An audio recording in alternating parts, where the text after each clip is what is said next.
J'ai élaboré des lettres de mission pour les membres du gouvernement. Chaque département ministériel va rendre compte, le moment venu, de l'exécution des missions à lui confiées et les conséquences en seront tirées. Cela en toute responsabilité.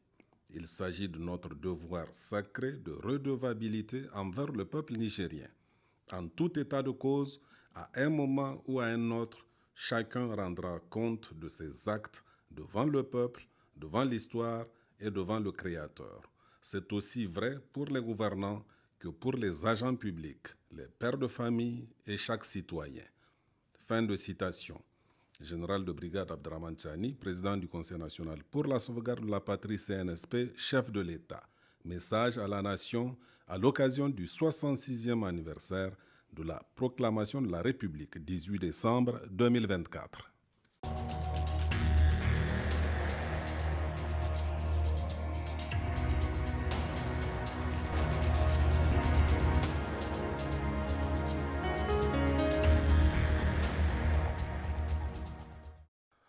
Mesdames, Messieurs, bonsoir. Nous recevons ce soir dans la série d'entretiens avec les membres du gouvernement le ministre du Pétrole, Dr Sahabi Oumarou. Monsieur le ministre, bonsoir et merci d'avoir répondu à notre invitation où nous allons parler au cours de cet entretien de votre lettre de mission à la tête du ministère du Pétrole. Un ministère dont nos concitoyens portent un réel intérêt car l'exploitation du pétrole qui a vu le jour depuis novembre 2012 a suscité énormément de l'espoir chez les Nigériens qui ont pensé que le brut nigérien allait améliorer leurs conditions de vie. Mais que dalle, car nos compatriotes, monsieur le ministre, attendent toujours une meilleure amélioration de leurs conditions de vie qui tardent à venir. Alors, question, monsieur le ministre, l'exploitation du pétrole au Niger, dont les activités ont démarré, je le disais tantôt, depuis novembre 2012, suscite énormément de l'espoir chez les populations qui aspirent à un changement qualitatif de leurs conditions de vie.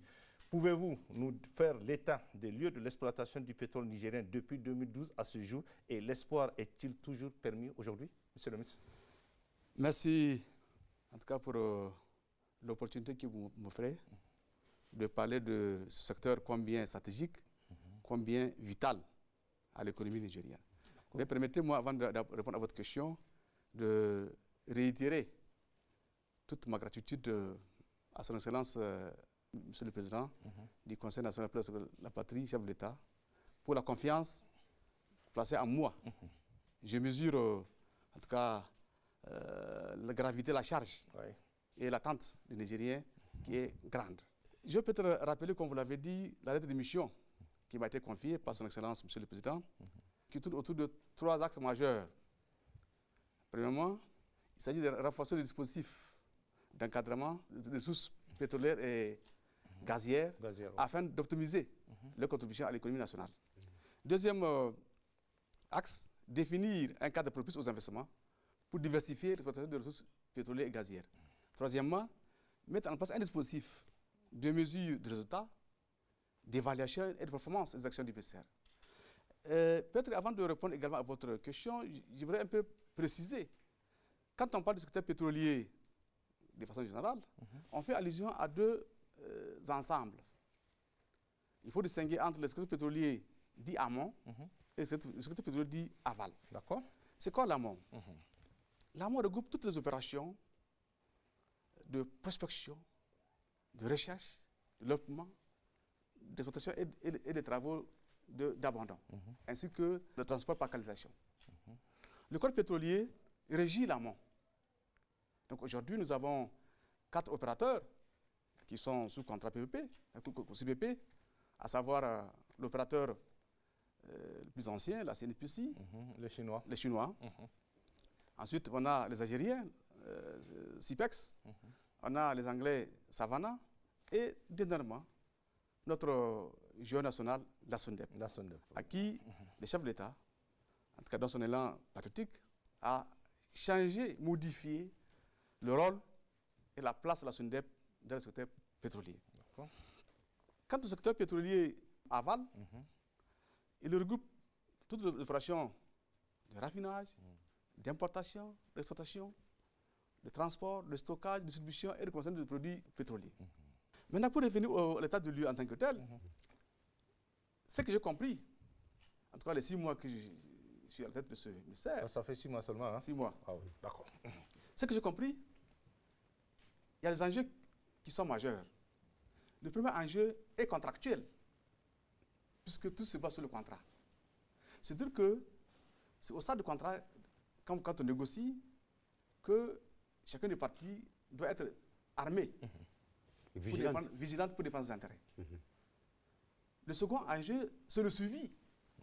Puisque quelle que soit la qualité du contrat, le contenu de la loi, si vous n'avez pas des cadres, des agents avertis, engagés, compétents, engagés, tout serait perdu. Il faut qu'il y ait des répondants qui aient une vision vers un résultat. Donc, pour revenir à la question, qu'est-ce qu'on a fait, qu'est-ce qu'on a fait jusqu'à présent, depuis 2012, pour 2011, en 2025, on a commencé à produire, à raffiner depuis 2011. Trois éléments majeurs caractérisent cette période-là. D'abord, le premier élément, on a une production qui est en croissance. Une production pétrolière qui est en croissance. Cet accroissement est lié à plusieurs facteurs. Donc, entre autres, l'exploitation de plusieurs gisements, 112 gisements, par le consortium État du Niger. 112 gisements. Mais de manière progressive. 112 gisements. Par le consortium composé de la CNPC, d'OPIC et de l'État du Niger. Voilà un peu le premier facteur qui explique un peu l'accroissement de la production. Ensuite, on a un pipeline export d'une distance de 950 km. 1950 km. De 1980. C'est à terre. Il y a 30 km en mer. D'accord. Ça, c'est en terre et en mer. Ensuite, on a un pipeline domestique qui relie Goumeri à la Soraz, de 462,5 km. Voilà un peu le premier facteur qui explique un peu la production du pétrole au Niger. Les 15% que le Niger a dans ce partage de contrat, est-ce que c'est justifié objectivement ou bien il y a eu un souci au niveau des négociations? Il faut dire que le code pétrolier a prévu que l'État du Niger pouvait être porté à 20%. C'est-à-dire, comme je dis, il y a les 3 actionnaires. Au départ, il y avait 2 actionnaires. L'État du Niger, la CNPC. Donc après, le Taïwanais est entré dans le capital. Donc aujourd'hui, le Niger a 15%. Il est porté à 15%. Okay. Il aurait pu être porté à 20%. Et on va revenir sur... Susceptible d'évoluer. Oui, les 15% pouvaient un peu renégocier, soit à 20%. Ça peut aller au-delà de 20%. Okay. Mais actuellement, les deux, 15%. Et nous sommes portés.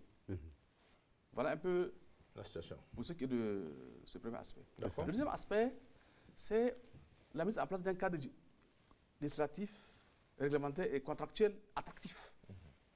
Puisque, comme vous le savez, depuis 2007, on avait un premier code pétrolier de 2007. Ensuite, en 2017, il y a un nouveau code qui est beaucoup plus attractif, qui confère aux titulaires une durée de 25 ans minimum pour exploiter, 10 ans pour des recherches, on a prévu l'arbitrage, il y a beaucoup d'exos. Bref, en tout cas, on a tout un ensemble de cadres qui permettent, ou qui encouragent, ou qui incitent les investisseurs à venir investir dans le secteur pétrolier au Niger. Le troisième facteur, c'est qu'il faut dire que le Niger regorge de longues potentialités pétrolières. Nous avons beaucoup de potentialités. Notre sous-sol regorge de beaucoup de potentialités. Pour ne pas dire 80% de notre sous-sol. Des potentialités mises en évidence. Mises en évidence. Pratiquement 80% de notre sous-sol est recouvert de sédiments. Deux grands bassins sédimentaires. Le premier bassin, qui est le bassin oriental, le bassin du Tchad et du Diado. Le deuxième bassin, c'est le bassin occidental, le bassin du Limanding. Et maintenant, on exploite quoi? Combien? Voilà. Donc aujourd'hui, nous avons 4 opérateurs, comme vous l'avez dit. La CNPC, le consortium CNPC Niger OPIC, il y a Savannah, CIPEX et la SONDEP. Donc aujourd'hui, en termes d'exploitation, c'est seulement la CNPC qui est en train d'exploiter. En revanche, les autres sont à la phase de recherche. Voilà. Les défis sont multiples. Le premier défi qu'on doit relever, c'est le faible taux de contenu local. Un faible taux de contenu local. C'est-à-dire? Voilà une manne pétrolière, une richesse que Dieu nous a Donné. donnée, mais que dans les faits, nous en profitons peu. Évidemment. D'abord, en termes de retombées pour le budget national. Deuxièmement, en termes d'employabilité des Nigériens, en termes d'emploi décent pour les Nigériens et en termes de prestations pour les entreprises nigériennes. Donc, en somme, c'est vrai que l'activité nous rapporte de l'argent, mais on aurait dû avoir plus. Et comme vous l'avez dit, les Nigériens avaient fondé beaucoup d'espoir. Ah, ils ont fondé beaucoup d'espoir. C'est-à-dire, il y a un paradoxe. Qui est là? Nous sommes un pays pétrolier, nous produisons du pétrole, mais hélas, dans les faits, ça n'a pas modifié fondamentalement notre situation. Monsieur, pourquoi ça n'a pas modifié cette situation et où passe cet argent? Parce qu'il y a de l'argent dedans. Oui. Voilà, où passe cet argent? Voilà. Conformément au contrat, quand on produit un baril, quelle est la part du Niger? Le premier revenu qu'il faut enlever, c'est ce qu'on appelle la redevance ad valorem, qui est 12,5%. La redevance ad valorem, qui est 12,5%. Ensuite, les 70% sont destinés à la cost oil, au paiement, au remboursement des coûts pétroliers engagés par l'opérateur de la phase de la prospection, aux recherches, développement, exploitation. 70%. Les cost oil, qui sont des coûts pétroliers récupérables. Ensuite, il reste 30%. De 30%, l'État du Niger enlève 40%, ce qu'on appelle la taxe oil. La taxe oil. Les 30% qui restent là, le Niger à 30%. Et dans les 60% des 30%, le Niger à 15% en tant que co-titulaire. Voilà un peu de manière ramassée ce que rapporte à l'État du Niger un baril. C'est trop technique pour la compréhension de nos téléspectateurs, ce que vous venez d'expliquer, monsieur le ministre. Autrement dit, quand on produit un baril, le Niger gagne combien? Donc quand on est porté, on a 25,36%. 25,36% de la production, quoi. Du baril, quoi. Alors que quand on n'est pas porté, ça fait 34,55%. C'est-à-dire en termes du brut, en termes du baril qui est produit. Pourquoi? Voilà. Dans le cadre de la gestion pétrolière, les trois actionnaires, à savoir, comme je le disais, l'État du Niger, OPIC, les CNPC, il y a un contrat d'association en vertu duquel les autres trois parties mandatent ou délèguent, désignent un opérateur pour agir à leur nom et pour leur compte, la CNPC. Or, il se trouve que, à l'épreuve des faits, on s'est rendu compte qu'il y a beaucoup de dépenses. Le rapport d'audit le rappelle assez souvent. Il y a beaucoup de dépenses que l'opérateur considère à tort comme des coûts pétroliers récupérables, mais qui ne le sont pas. Le cost oil, comme je l'ai expliqué, les coûts destinés au remboursement des investissements d'exploitation, c'est ça qui impacte négativement sur notre quote-part. Il y a beaucoup de dépenses artificielles, il y a beaucoup de facturation, il y a beaucoup de... bref, ça impacte négativement sur notre part. D'accord. À quand peut-on espérer vraiment l'appropriation par le Niger de cette raffinerie pétrole? On parle de délai de remboursement. La raffinerie? Oui, la raffinerie. Voilà. En tout cas, aujourd'hui, le coût est de 895 millions de dollars, sur lesquels aujourd'hui, il reste à rembourser 57 milliards de francs CFA.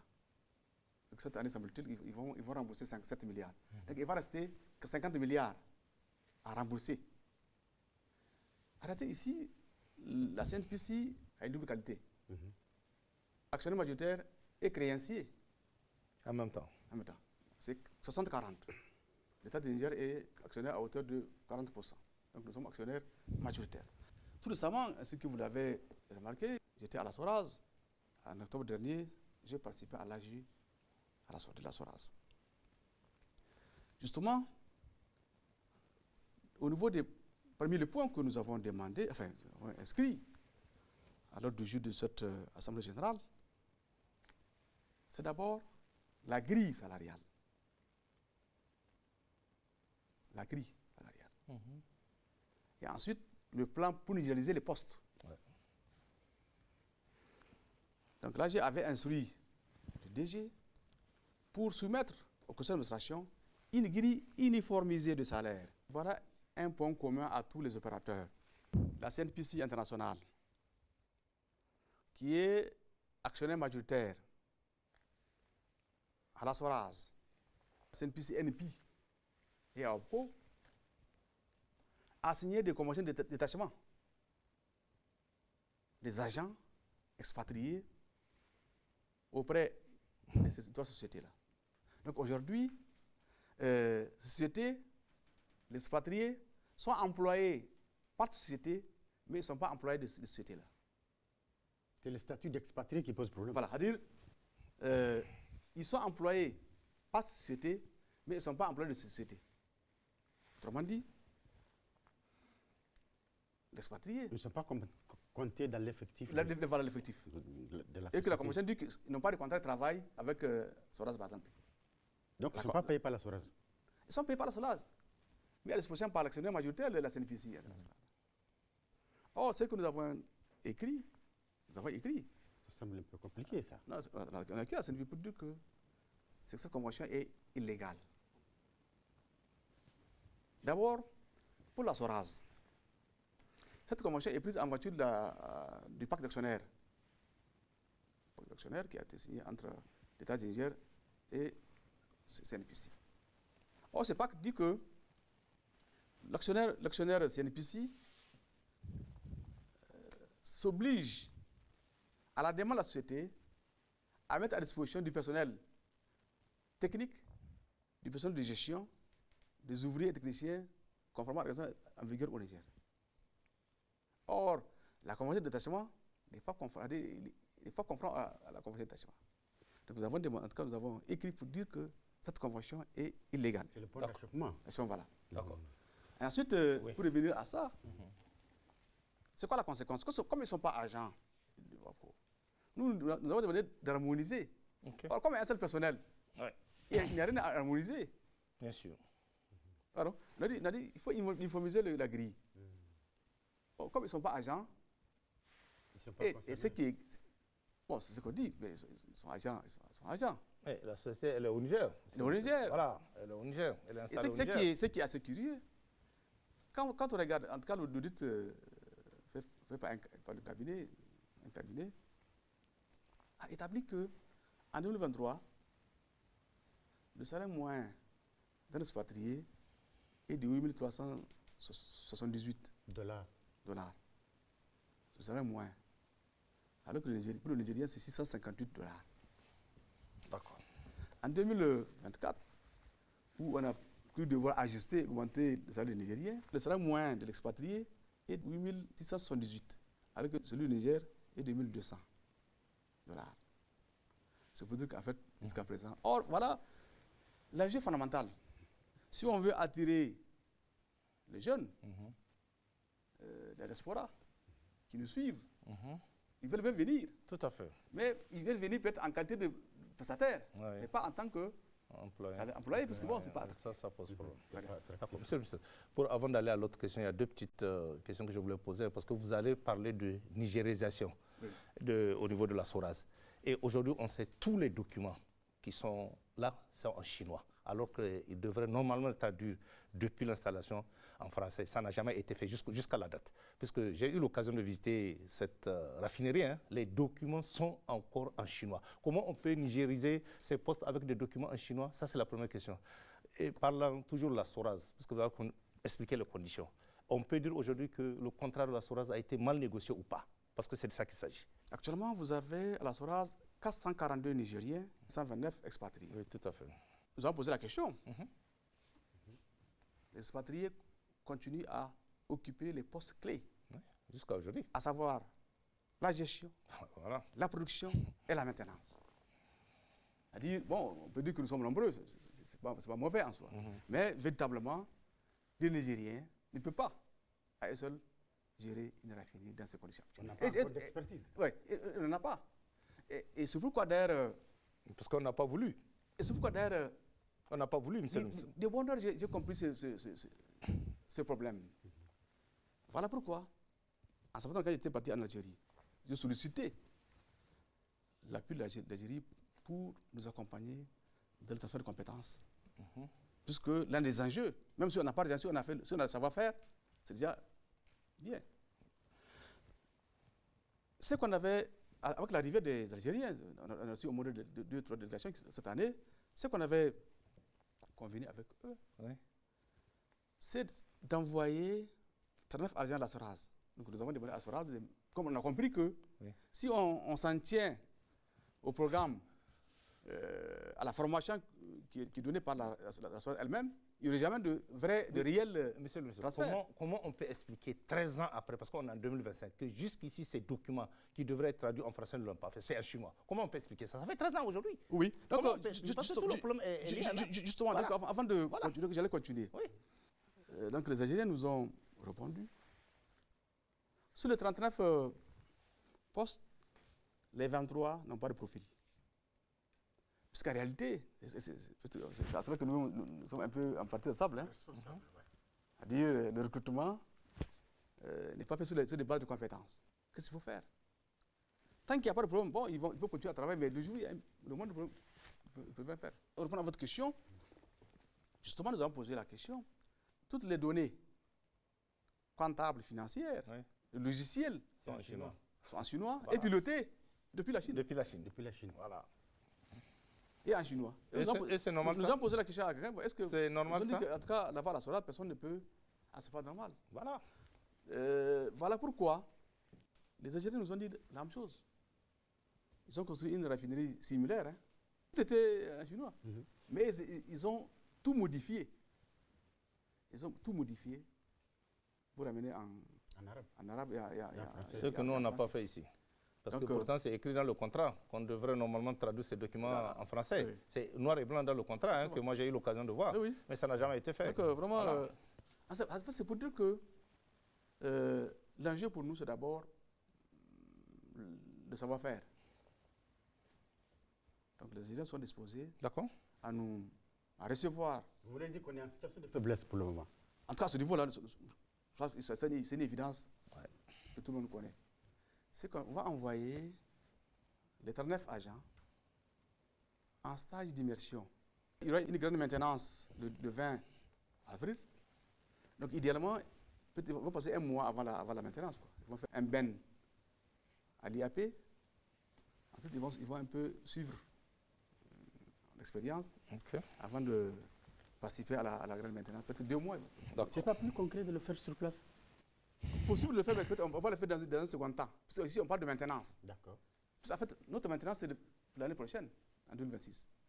Okay. Donc, ils vont voir les principes, la feuille de route, la méthodologie et les exigences de la maintenance. Ils ont fait plusieurs fois la maintenance, mais ils auront un autre regard. Mais c'est que prochainement, on fera appel aux partenaires pour les former sur place. Ça qui est, dans un premier temps, il faut qu'ils voient un peu comment ça se passe ailleurs. Quoi. Cette raffinerie a été mal négociée et on ne comprend pas pourquoi. Parce qu'on n'a pas mis les intérêts du Niger au devant. Et pour arriver à ce résultat, monsieur le ministre. Peut-être c'est après coup qu'on découvre. Qu'on se rend compte. Oui. Mais ça a été fait sciemment, selon vous? C'est fait sciemment? C'est pour préserver certains intérêts, c'est ça? Peut-être que, initialement, on peut dire que nous étions des profanes. Voilà. Bon. Peut-être avec un recul. D'accord. Mais il faut reconnaître que le montant a varié. Hein. Bon, c'est pour dire que le montant a varié. Mais aujourd'hui, comme je l'avais dit, le montant définitif est de 895, 890, 80 millions de dollars. Et qu'on a remboursé, il reste 50 milliards à rembourser. Oui, tout à fait. Cette année, on va rembourser 7 milliards. Il va 50 milliards. D'accord. Voilà. Pour rester dans cette même logique, Monsieur le ministre, qu'est-ce qui explique la rétro-pédalage par rapport au contrat de l'exploitation ou de l'usine pétrochimique de Dosso? En vérité, peut-être il y a eu une mauvaise communication. Le projet de la raffinerie de Dosso, qui est un des projets quand même emblématiques, pour diversifier l'approvisionnement, la disponibilité des produits raffinés à la fois aux Nigériens et aux pays amis. En fait, ce projet, comme je l'ai dit, il y a eu une mauvaise communication. Pourquoi on a fait appel aux Algériens? Puisqu'on s'est rendu compte que le pilotage de la raffinerie elle-même, le projet, son montage, sa conduite, exige beaucoup de recul et de compétences. Peut-être que à l'antenne qu'on n'a pas. Donc voilà pourquoi nous avons demandé le secours des Algériens pour nous aider en termes d'expertise. C'est important parce que initialement, ce que vous l'avez remarqué, le modèle initial c'était une raffinerie modulaire. Quand on était sorti, quand on était parti en Inde, et à l'arrivée des Algériens nous ont dit que ça c'est pas un bon modèle. C'est pas un bon modèle. Donc la raffinerie modulaire est conçue pour des petites réserves qui se puissent mettre en 1 an, 2 ans et qu'on peut démonter. Ce n'est pas adapté au projet structurant qui est le nôtre. Ils vont nous aider, nous personnes publiques, nous États, pour le montage du même. Lorsque l'étude de faisabilité sera élaborée, qu'ils ne soient capables quand même de l'analyser, que nous puissions être capables de poser des bonnes questions. Voilà pourquoi on a fait appel aux Algériens. Et ensuite, à mon arrivée, je me suis rendu compte que le MELEC du Niger n'a pas une analyse indépendante par rapport à celle du partenaire. Donc voilà pourquoi, dès mon arrivée, on a envoyé le brut dans un laboratoire algérien et aujourd'hui on a des résultats sur la qualité du MELEC.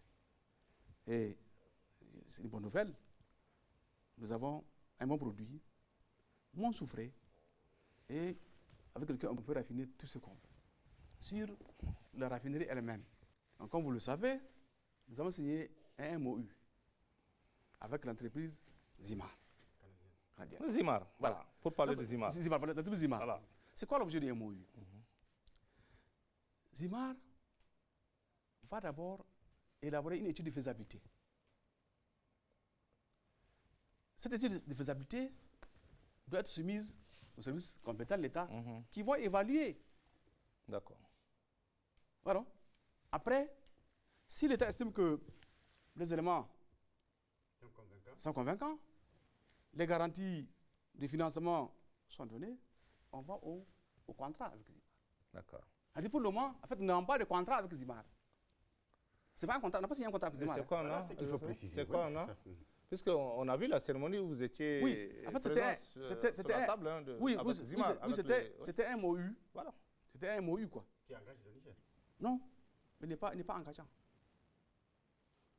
Le MOU, c'est clair, hein? Il n'est pas engageant. Okay. À tout moment, chacune partie peut se délier sans dommage, sans garantie. Ce n'est pas un contrat, on n'a pas signé de contrat avec Zimar. Voilà, c'est une précision très importante à donner. D'accord. C'est ça la réalité. Hein? Non, on est d'accord. Parce qu'on pensait comme par le passé, les gens se précipitent sans vérifier pour signer un contrat et on sait c'est quoi les dessous de ce contrat. En réalité, ce qui ici, ce qu'on perdrait ici, c'est le temps. Il n'y a pas de garantie. Hein? Et c'est clair qu'à tout moment, chacune partie peut se délier sans dommage, sans recours. Okay.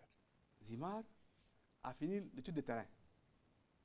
Donc la phase terrain, les travaux sismiques, géophysiques, hydrologiques, topographiques. Donc maintenant, il reste la faisabilité financière. Et ensuite, il y a un autre défi d'ailleurs, peut-être que très souvent les gens oublient. Nous voulons, pour qu'il y ait une raffinerie, il faut qu'il y ait du brut à raffiner. Or, ce brut-là, bien sûr que nous ne comptons pas sur notre quote-part du brut pour le raffinage. Nous espérons que la SONDEP va développer Tout à fait. et produire. Jusqu'au jour où Sondep aura produit, nous serons obligés d'utiliser notre quote-part du brut, du MELEC.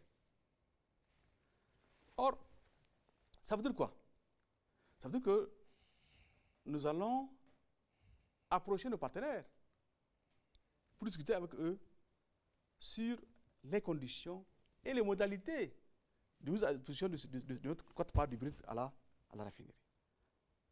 Donc nous avons mis en place un comité qui a réfléchi déjà sur les implications contractuelles, juridiques et économiques. Puisque le contrat pipeline, enfin, on s'est entendu avec CNPC pour acheminer notre quote-part. Donc aujourd'hui, si demain on décide de récupérer notre part à Dosso, quel serait le sort, la rentabilité du contrat initial? Le moment venu, on va approcher le partenaire pour demander, voilà, nous allons utiliser notre quote-part pour raffiner. C'est bien dit, monsieur Ousmane. On va poursuivre cet entretien, monsieur le ministre. Concrètement, quel est l'apport du pétrole dans notre budget national et plus généralement dans notre économie? Il faudrait quand même que le pétrole a été un facteur de résilience. Parce qu'imaginez, au lendemain des sanctions injustes et injustifiées qui tendaient à nous punir, si on n'avait pas de pétrole. Dieu merci. Qu'est-ce qu'on va faire? Dieu merci. En tout cas, le fait qu'on soit autonome sur ce plan-là, Bien sûr. en tout cas, a servi à beaucoup de choses. En tout cas, nous a préservé de beaucoup. Dieu merci. Ensuite, c'est un facteur d'intégration. C'est une garantie de survie. De survie, voilà. Et c'est un facteur d'intégration dans la mesure où, certainement que vous l'avez remarqué, nous avons conclu avec nos pays, donc les pays AES, enfin le Burkina, le Mali, le Togo et le Tchad, une convention où laquelle on leur vend à un tarif préférentiel le gasoil. Donc voilà, donc c'est vraiment, nous sommes producteurs et nous sommes solidaires. En 2020, les recettes pétrolières représentaient pratiquement 2,96%. Puisqu'on avait 64,1 milliards de francs CFA. Quoi. En 2024, on a 248 milliards de francs CFA. En 2024. 2024. D'accord. Et les perspectives sont bonnes. Puisque à l'horizon 2028, ça va augmenter. Ça va représenter peut-être de 3 à 25% du PIB. Maintenant, sur l'économie, en termes d'emploi, direct et indirect, rien que les 3 opérateurs, par exemple, c'est-à-dire à la CNPC, nous avons 409 Nigériens qui ont un emploi permanent. À la SORAS, on a 442 Nigériens qui ont un emploi permanent. Et à WAPCO, on a 45 Nigériens qui ont un emploi permanent. C'est-à-dire l'emploi direct. D'accord. Bien sûr, il y a des emplois indirects. Et ensuite, il y a le sous-traitant. Ensuite, pour les prestations de services, c'est vrai que c'est là qu'on a péché. Puisque selon le rapport d'audit, c'est presque 85% des marchés sont captés par les sociétés étrangers. Par les Chinois. Par les Chinois. Pour dire les choses Voilà, les Chinois. Parce que même les manœuvres, ceux qui balaient, c'est des Chinois, monsieur le ministre. Donc, comment on peut expliquer ça? 85% des marchés sont captés par les Chinois. Voilà.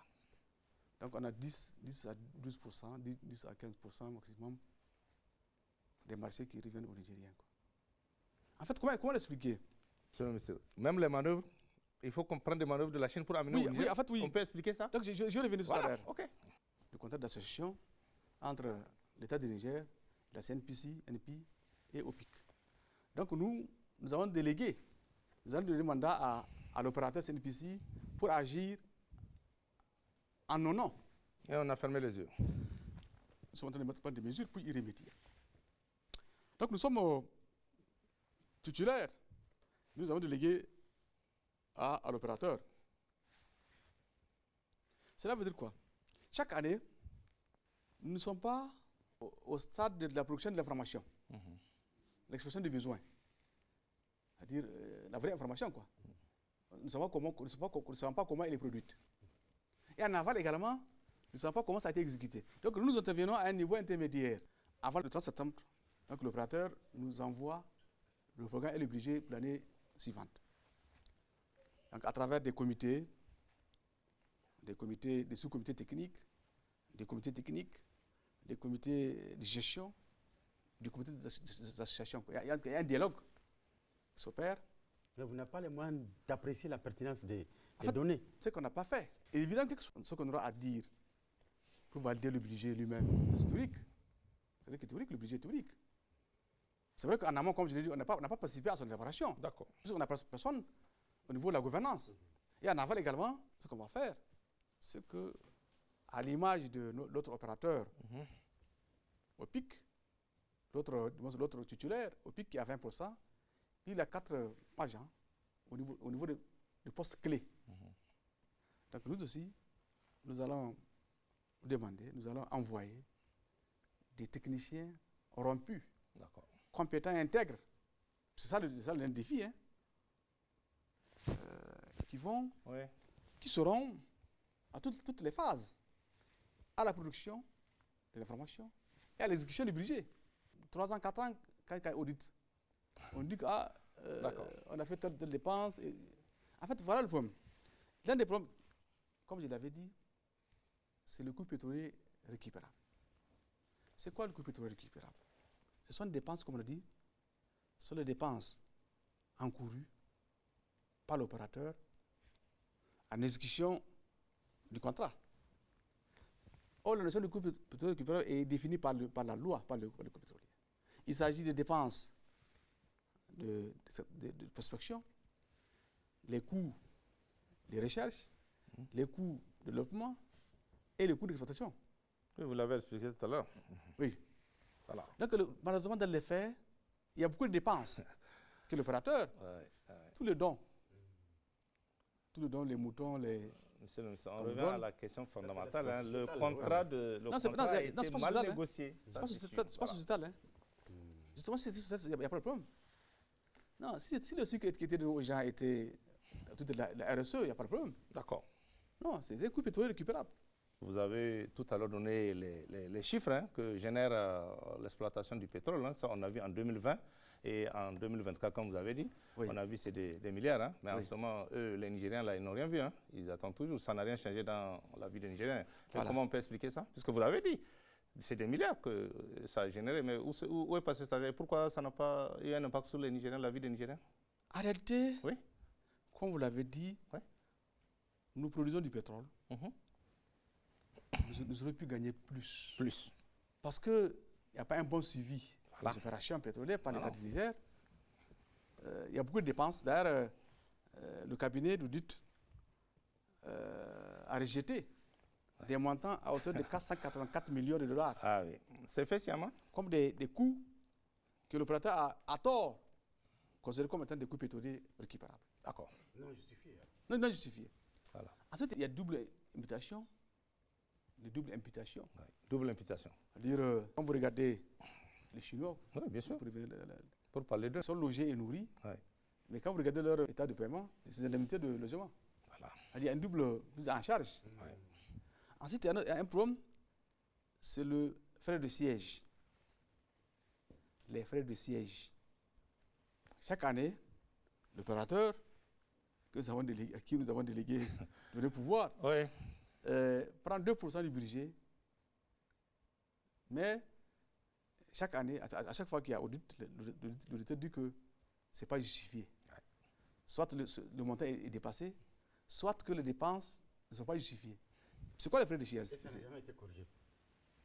Oui, en fait, ce que nous avons l'intention de faire, c'est quoi les frais de siège? Peut-être que là-bas, au siège de la CNPC, au Pékin et ailleurs, il y aurait des gens qui sont en train de travailler, pour le compte du Niger. Que vous ne savez pas? Qu'on ne sait pas. On n'a pas la preuve du contrat, on ne sait pas qu'est-ce qu'ils ont fait, quel est le volume horaire.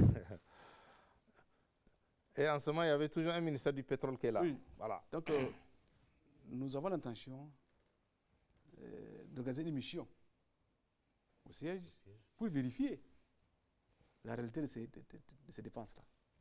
Il ne fallait pas commencer par là? Peut-être que, comme je vous l'ai dit, il faut d'abord connaître pour agir. Nous avons 6 mois. C'est au fur et à mesure que nous découvrons les choses que nous, progressivement, nous allons corriger. Monsieur le ministre, quels sont les points saillants de notre politique pétrolière et dites-nous quelles sont les mesures prises pour renforcer le dispositif d'encadrement de l'exploitation du pétrole nigérien et des ressources qui en sont issues. À quand une véritable réforme du code pétrolier pour prendre en compte les intérêts de notre pays et l'adapter à nos réalités? En 2018, on a élaboré une stratégie nationale de promotion pétrolière qui repose sur 4 axes. Donc, bientôt, on va la réviser. Nous avons l'intention de la réviser, cette stratégie-là. Le premier axe, c'est développer assez rapidement la production, enfin, accroître la production pétrolière de manière accélérée. Puisqu'en réalité, c'est à travers la diversification des partenaires qu'on peut produire du brut. C'est ça la richesse, le brut. Si on a le brut, on peut soit le raffiner, soit l'exporter. Donc, ça c'est le premier axe de la stratégie. Le deuxième, c'est restructurer et assainir l'aval pétrolier. L'aval pétrolier, qui aujourd'hui, du point de vue réglementaire, législatif et réglementaire, on n'a pas un code aval véritable. C'est-à-dire, aujourd'hui, ce qui fait office du régime juridique appliqué à la matière, c'est l'ancienne loi de EDU de 1966.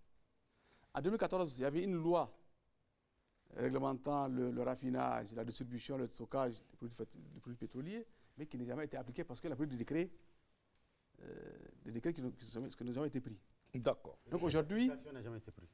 Oui, ça n'a jamais été pris. Nous avons l'intention de proposer un texte, une ordonnance qui organise le secteur pétrolier aval, qui n'est pas régi par le code pétrolier. Ensuite, maximiser les retombées économiques et sociales du secteur, notamment à travers la promotion du contenu local. Il y a une stratégie qui a été adoptée en 2022 sur le contenu local.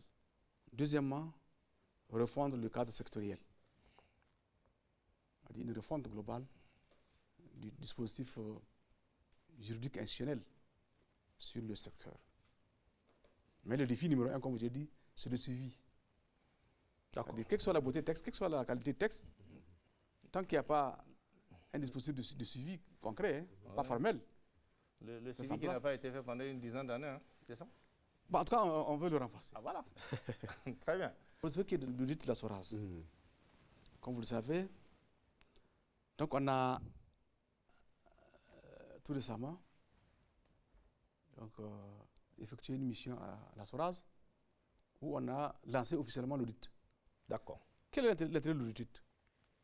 Il va nous dire combien a coûté réellement la SORAS. La SORAS.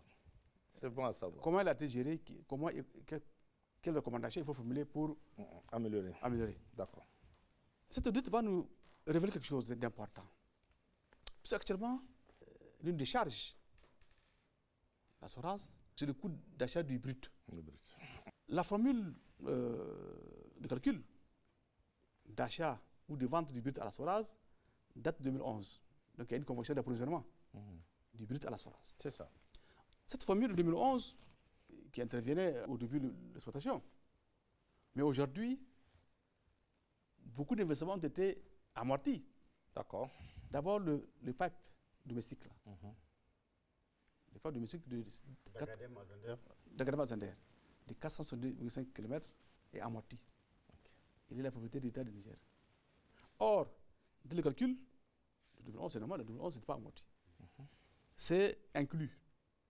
Cela veut dire que l'audit va nous dire qu'est-ce qui reste à amortir. Amortir, d'accord. Donc l'idée, c'est que le prix du brut à la SORAS va diminuer inévitablement. Inévitablement. Puisque beaucoup d'investissements ont été amortis. Tout à fait. De pas tout le même qu'en 2011. Ensuite, le second audit qu'on va réaliser, c'est l'audit de OPCO, le pipeline Niger-Bénin. D'accord. Pour ce qui est des insuffisances des textes actuels. Voilà. Tout à l'heure, je dis qu'on a un code attractif. Mais à vouloir trop attirer les investisseurs, on s'est affamé. On s'est fait piéger. En fait, on a accordé trop d'exonérations. À vouloir trop appâter les investisseurs, on s'est privé de beaucoup de choses, on a tout abandonné. Ça, c'est le premier grief. Le second grief, il y a une clause dite de stabilisation fiscale, comptable et financière. La stabilité, c'est une garantie. Hein, Bien sûr. qu'on donne à l'opérateur que même demain, s'il y a une loi nouvelle, elle ne sera pas applicable. Et c'est le cas actuellement. Donc aujourd'hui, la grande AE de 2018, bon, comme c'était un avenant, ça aurait pu être un contrat, hein, Bien sûr. mais c'était un avenant. D'accord. Comme c'est un avenant, elle est régie par le code de 2007, alors qu'elle était intervenue après 2018. Il ne peut pas être appliqué. Comment? Il ne peut pas être appliqué, l'avenant. Non. En fait, c'est quoi la stabilité juridique? La stabilité juridique, fiscale et comptable, et douanière.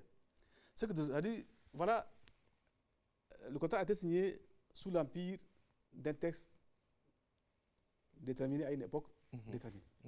Si demain, il y a une nouvelle bien modifiée, les dispositions du secteur, elle n'est pas applicable au contrat. D'accord. C'est-à-dire on fige.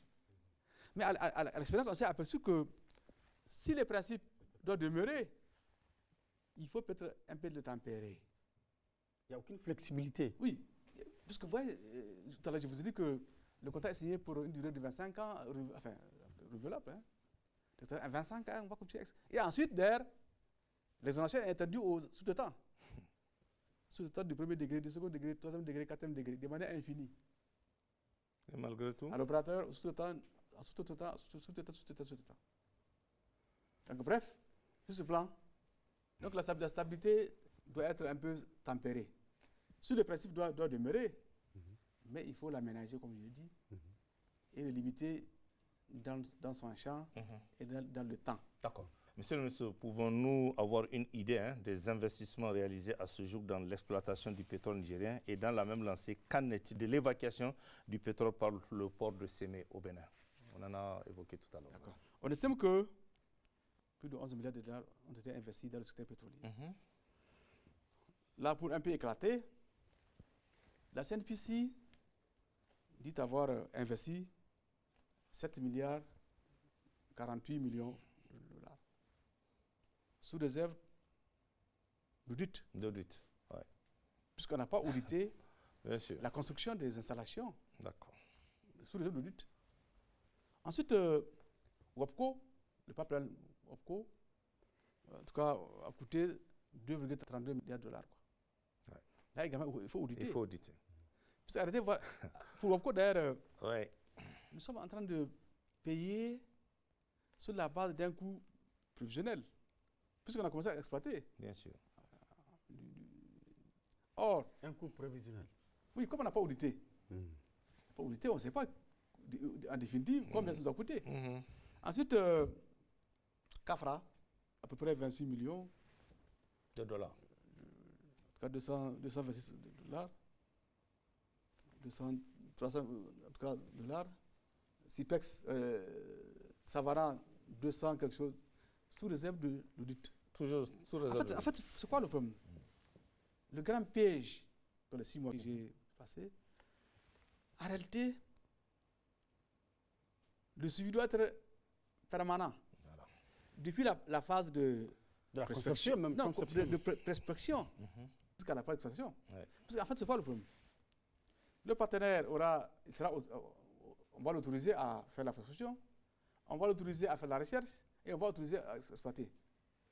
Si on y prend garde, s'il n'y a pas un bon suivi, il peut avoir investi 1 milliard et dire qu'il a investi 50 milliards. Ouais. Et c'est un coût pétrolier. D'accord. Ça va impacter négativement ce que nous, on aura de notre quote-part. Donc, la SONDEP, également, qui est notre joyau national, a investi plus de 6 milliards. D'accord. Voilà. L'acheminement du Brut. brut. Voilà, le port de Séné au Bénin. Donc aujourd'hui, nous avons 14 cargos chargement 14 cargos. Servi. servis. D'accord. Le À la 15e, oui, à date. D'accord. Représentant combien de barils? Donc ça représente 14 138 316 millions de barils. Ok. Et la part de l'État est de 3 553 802 barils. Monsieur le ministre, quels sont vos rapports avec tous nos partenaires dans l'exploitation du pétrole et quelle est la contribution de ces derniers dans l'édification d'un système transparent et efficace dans le secteur pour ainsi mieux le pérenniser? Je vais parler ici de leur contribution dans l'organisation des audits, de la lutte contre la corruption et l'édification des règles de transparence et de traçabilité dans l'exploitation du pétrole. On a eu l'impression que depuis une dizaine d'années, c'est un peu de l'opacité qui règne dans ce secteur. Les rapports avec les opérateurs peuvent penser qu'aujourd'hui, que nous voulons qu'il y ait un équilibre. Ça peut les froisser. Ils peuvent considérer que ce qu'on est en train de faire aujourd'hui est anormal. Alors que, en tout cas, les petites autorités, les chefs de l'État, on veut un équilibre. Tout à fait. C'est qui est normal, c'est qui est légitime. Un équilibre. C'est le pétrole du Niger, pas d'ailleurs. Hein. Un équilibre de manière progressive. Un équilibre en termes de contrôle local. Puisque, et comme je l'ai dit, j'ai écrit à tous les opérateurs pour leur demander de nous transmettre la liste du personnel nigérien et expatrié, la liste des prestataires et les postes. En fait, c'est quoi le problème aujourd'hui? Vous avez parlé de transparence. Je ne veux pas vous dire qu'elle est la reine à la matière. Pour des raisons qu'on avait évoquées tout à l'heure. Peut-être que ça n'a jamais été la reine aussi. Puisque je vous avais dit que, en vertu du contrat d'association, donc l'État et l'autre titulaire ont délégué donc, le pouvoir à l'opérateur pour agir à leur nom. Pardon, comme je l'ai indiqué, à l'épreuve, on s'est rendu compte qu'il y a une asymétrie de l'information. Voilà, d'accord. Puisque il n'y a pas d'équité, d'égalité, d'abord entre employés expatriés et employés nigériens. Et comme je vous l'ai indiqué, pratiquement, c'est pas surprenant. Ok. Parce que c'est la même personne qui exprime son besoin, qui dépense et qui se fait payer, et qui recrute ses prestataires. Donc c'est pas surprenant que dans ces conditions, qu'il y ait ces fluctuations que le rapport de lutte a dénoncé. D'accord. De manière récurrente, on n'invente pas. Ce que nous disons ici est épuisé des rapports de lutte. Pourquoi je dis que notre défi numéro 1, c'est de créer une équité salariale? Parce que non seulement les Nigériens qui y travaillent sont mal payés, ça c'est sûr. mais aussi ils ne sont pas promis. Ils sont toujours à des postes subalternes. Ça c'est vrai aussi. Les députés ménagers, ils sont toujours opérateurs ou labour. C'est une injustice à réparer, selon vous? Oui, ça réparer. D'accord. En tout cas, nous avons mis à place des dispositifs pour y remédier. D'accord. Ensuite, par rapport à ce que vous avez dit, puisqu'aujourd'hui, en tout cas, selon le rapport du l'opérateur n'a pas une comptabilité analytique. En tout cas, on n'a pas un logiciel pour qu'on ait une idée de coût de production. Et du coût d'amortissement. Qu'est-ce que c'est amorti? Puisqu'on dit que, c'est vrai que dans les 7 milliards-là, on dit que plus de 2 milliards sont amortis. J'allais l'oublier. 7 milliards, plus de 7 milliards que la CNPC avait investi, plus de 2 milliards sont amortis. Il faut qu'on ait une visibilité sur ces 2 milliards-là. D'accord. Demandez quelque chose avant d'aller à l'autre question, hein, sur cette question de transparence dont Oui. vous avez fait cas tantôt, puisqu'on a vu pendant 12 ans hein, de l'exploitation du pétrole, il n'y a jamais eu, même à l'Assemblée nationale, on a vu les débats, c'est que cette question a été refusée pour poser le problème de l'exploitation du pétrole. Et pourquoi? Parce qu'on aurait dû le faire bien avant. Mais on a vu même à l'Assemblée, ce débat sur l'exploitation du pétrole pendant plus de 10 ans n'a jamais été fait. Et à chaque fois qu'on pose les questions, les gens refusent de débattre. Pourquoi?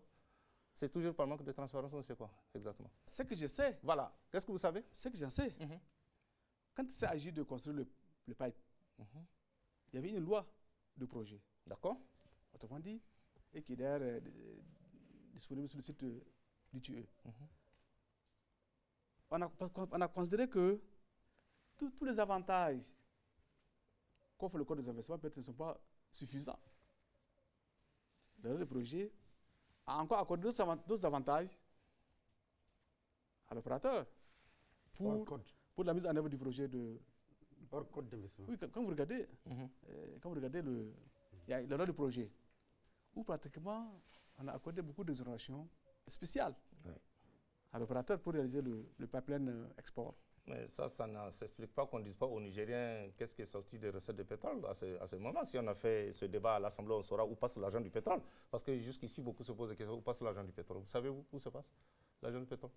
Nous pensons que, à l'avenir, peut-être que, c'est vrai qu'il y a eu beaucoup d'avenants, beaucoup de coûts qu'on a considérés comme étant des coûts pétroliers, alors que légalement, ils ne le sont pas. Bien sûr. Il y a beaucoup de dépenses externes, mais qui n'ont pas comme des pressions pétrolières. Bref, en tout cas, pour l'avenir, pour l'avenir. En tout cas, nous comptons mettre en place un dispositif pour qu'il y ait une traçabilité, une transparence, et ensuite le suivi des recommandations, des rapports d'audit. D'accord. Parce que comme je vous l'ai dit, déjà le cabinet avait rejeté 484 millions de dollars comme des coûts injustifiés. D'accord. Qui ne sont pas des coûts pétroliers récupérables. En tout cas... Et qui va les rembourser? Non, on va écrire à l'opérateur pour dire il faut ajuster. D'accord. Rembourser certains et ajuster certains. On va se contenter des systèmes d'écriture? Non. Mais en fait, quand on dit qu'il faut ajuster, ça va contribuer à contre notre quote-part, le facteur R. Enfin, ça ne sera pas un simple jeu d'écriture pour ajuster? Non. D'accord. En tout cas, il y aura un suivi pour que... En tout cas, il faudra tout pour que ça soit suivi des faits. D'accord.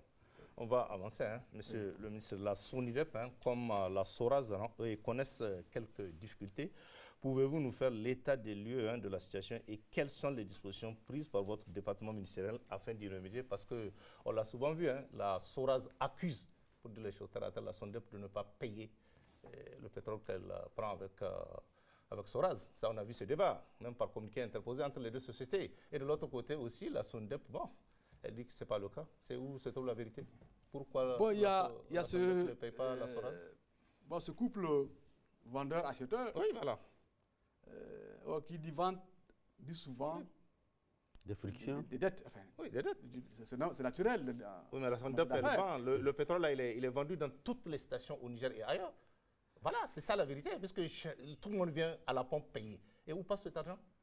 Puisque la SONIDEP vend ce pétrole. Qu'est-ce qui s'est passé? Arrêtez. Oui, voilà. La SONIDEP, elle paye. Elle paye la SORAS. La SORAS. Enfin, il n'y a pas d'arriéré. Non, il y a d'arriéré. Voilà, ok. Antérieur. D'accord. D'ailleurs, on a mis en place un comité de dette croisée. Pour arrêter, aujourd'hui, la SORAS avance un montant. Ce montant doit subir à la contradiction. Bien sûr. Donc, le comité, on a écrit à chacun des opérateurs de dire qu'est-ce qu'on lui doit. Voilà, d'accord. La SONIDEP doit combien à la SORAS à ce moment? C'est beaucoup d'argent. On n'a pas le chiffre. Non, c'est d'accord. Attends, en fait, arrêtez. On n'a pas le chiffre. C'est ce que je souhaiterais. Bon, en fait, oui, voilà. C'est qu'arrêter, c'est qu'il faut reconnaître. Il n'y a pas de différence entre la dette de l'État et celle de la SORAS. Oui, on est d'accord. D'accord. Voilà. Donc, en fait, bon, c'est ce que la SORAS met en avant pour justifier ces difficultés. Mais en réalité, les problèmes sont ailleurs. Donc c'est un faux problème. D'accord. Ça peut être un problème, mais ce n'est pas, pas le seul problème. D'accord. Donc, la difficulté de la SORAS, c'est d'abord tout ce qu'on avait dit là. Expliquez, oui, voilà. D'accord. C'est-à-dire, voilà une société qui produit, qui vend. Donc chaque année, elle a un bilan déficitaire. Ouais. Comment l'expliquer? Oui, c'est pas normal, c'est juste. C'est pour dire que c'est pas seulement on veut mettre en avant les dettes Au niveau de la SONDEP. de la SORAS. SORAS. Oui. Mais en réalité, le problème est ailleurs. D'accord. Voilà, Il est où concrètement le problème? Il est où? Le problème est au niveau de la gestion de la SORAS. Ouais. De la gestion. C'est ce qu'on avait dit là. C'est ça. Il y a des charges. Des charges. D'abord, outre le. Qu'on impute à la SONDEP. Non, la SORAS met en avant. C'est-à-dire, pour la SORAS, sa difficulté. C'est des faux fuyants en fait. Sa difficulté et sa seule difficulté, c'est le fait de ne pas recouvrer sa créance auprès de la SONDEP. On ne le nie pas. Oui, ok. Mais ce n'est pas la seule cause du problème de la SORAS. La SORAS souffre d'un problème de gestion. Monsieur le ministre, avez-vous mis en place un cadre approprié de mesures et d'appropriation de la performance des actions de votre département ministériel? Maintenant, on vient à un niveau macro là. Voilà. En réalité, et comme on l'a dit, donc l'État, à travers le ministère du pétrole, conçoit, il élabore, il les met en œuvre et les suit, la politique pétrolière du Niger. Donc, c'est l'outil opérationnel de l'État pour la mise en œuvre de la politique de l'État en matière pétrolière. Ce que nous avons mis en place comme dispositif pour qu'il y ait un résultat. Sachant que, comme on l'avait dit, à mon arrivée, je me suis rendu compte que tout est urgent. Tout est urgent. Et qu'il fallait des priorités. C'est quoi la priorité? Comment faire en sorte que les recettes de l'État soient améliorées? Comment faire en sorte que les Nigériens y travaillent, occupent les postes qu'ils doivent occuper? Comment faire en sorte que qu'ils aient des promotions? Comment faire en sorte que les entreprises, les PMI,